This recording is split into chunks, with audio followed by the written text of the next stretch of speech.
एक शाम प्राची टीवी पर सीरियल देख रही होती है। तभी उसकी सास वहाँ आती है। अरे सीरियल में तो ऐसे मग्न है जैसे आज रात का खाना पड़ोसी आकर बनाएंगे। मुझे पता ही नहीं था आपने अपने बेटे की शादी पड़ोस में भी की हुई है। हैं? मतलब? मतलब इस घर में सारा काम बहू ही करती है, आप तो सिर्फ खर्राटे मारती हैं। अच्छा जी, फिलहाल तो तुम आराम फरमा रही हो, चलो जाओ, ये मेरे टीवी देखने का समय है। आहा, इसीलिए मुझे भगाया जा रहा है। सॉरी, अब तो बिल्कुल नहीं जाऊंगी। प्राची की इस बात पर दोनों सास बहू के बीच टीवी रिमोट के पीछे बच्चों जैसे छीना झपटी शुरू हो जाती है, जिसके बीच श्लोक भी काम से घर वापस आ जाता है। आज मेरी चूहे बिल्ली की जोड़ी किस बात पर झगड़ रही है? अरे तेरे बीवी मुझे टीवी ही नहीं देखने दे रही। अरे तुम्हारी मम्मी मुझे खाना बनाने के लिए फोर्स कर रही है। अरे वाह, ऐसे बेतुके रीजन पर तो बच्चे भी झगड़ा नहीं करते। अरे मुझे कुछ मत बोल, सब इसने ही शुरू किया है। हाँ हाँ, जैसे आप तो बहुत दूध की धूली है ना। अरे बस, दोनों चुप। प्राची जाओ, खाने की तैयारी करो। और माँ तुम छोड़ो, तुम्हें क्या बोलूं, शांति से अपना सीरियल देखो, मुझे दोबारा लड़ने की आवाज सुनाई नहीं देनी चाहिए। ऐसा बोलकर श्लोक वहां से चला जाता है, जिसके पीछे पीछे प्राची भी कुछ न कुछ बड़बड़ाते हुए रसोई में चली जाती है।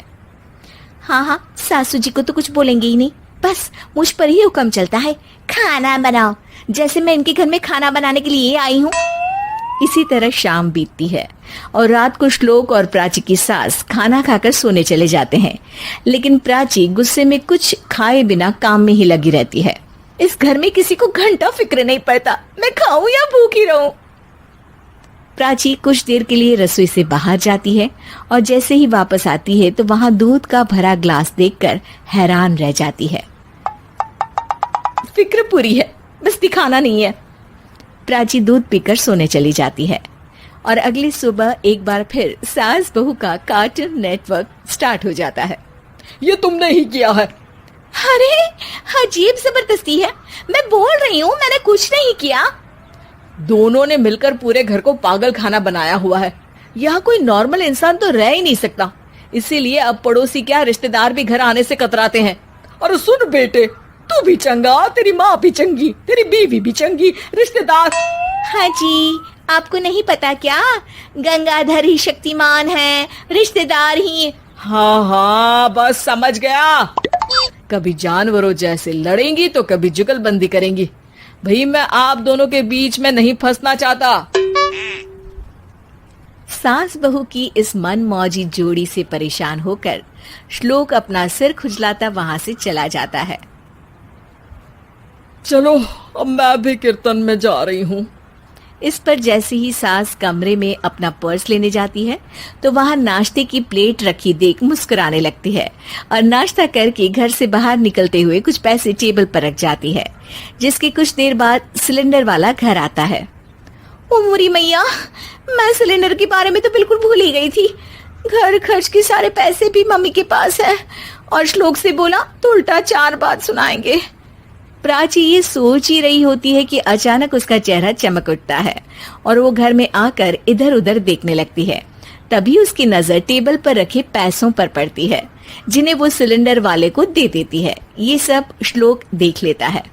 अच्छा बेटे, इतना बड़ा घोटाला, सबके सामने मैं तेरी दुश्मन और पीठ पीछे तेरी मेरी यारी। इस पर श्लोक एक प्लान बनाता है और शाम को सब एक साथ बैठे होने पर बोलने लगता है। माँ, तुम दोनों की बहुत लड़ाई होती है, इसलिए मैं सोच रहा हूँ कि प्राची को उसके घर छोड़ाऊं, इससे वो भी खुश रहेगी और तुम भी।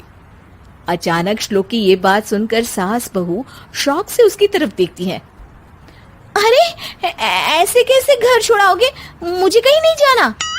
अरे तुमने बोला नहीं पर मैंने सुन लिया, तुम्हें मम्मी के साथ रहना अच्छा नहीं लगता, मुझे पता है। अरे वो, अरे जब बहू खुद कुछ काम बोले तो वो तुझे सुनता नहीं, और अब जो इसने बोला ही नहीं वो तू समझ गया। जब उसे नहीं जाना तो फिर जबरदस्ती क्यों कर रहा है? अच्छा, फिर आपको मौसी के घर छोड़ाता हूँ, बस अब आप दोनों एक घर में एक छत के नीचे नहीं रह सकती। मैं इस टॉम एंड जेरी की जोड़ी को और नहीं झेल सकता। है? ऐसे कैसे नहीं रह सकते? तुम्हें इतनी दिक्कत है तो तुम्हारा बोरिया बिस्तर पैक कर देती हूँ, लेकिन मम्मी जी कहीं नहीं जाएंगी। बिल्कुल यही सुनना था मुझे। अगर दोनों में इतना ही प्यार है फिर हर वक्त ये लड़ाई का नाटक क्यों करती हो? देखा मैंने कैसे माँ किचन में दूध रखती है और तुम उनके लिए कमरे में नाश्ता रखती हो, और कैसे वो पहले ही तुम्हारी दिक्कत समझकर घर में पैसे रखकर बाहर जाती है। अरे भाई, इतना ड्रामा तो डेली सोप में भी नहीं होता जितना तुम दोनों ने इस घर में फैलाया हुआ है। तू हमें टॉम एंड जेरी बोलता है ना, तो याद कर वो दोनों भी एक दूसरे को बाहर वालों की बुरी नजर से बचाने के लिए हमेशा सबके सामने लड़ते थे, लेकिन अकेले में दिक्कत के समय मदद भी तो करते थे। बस हमारा रिश्ता भी कुछ ऐसा ही है। और वैसे भी अगर सास बहू में तू मैं नहीं होती तो दुनिया वालों को कहानियां कैसे मिलेंगी?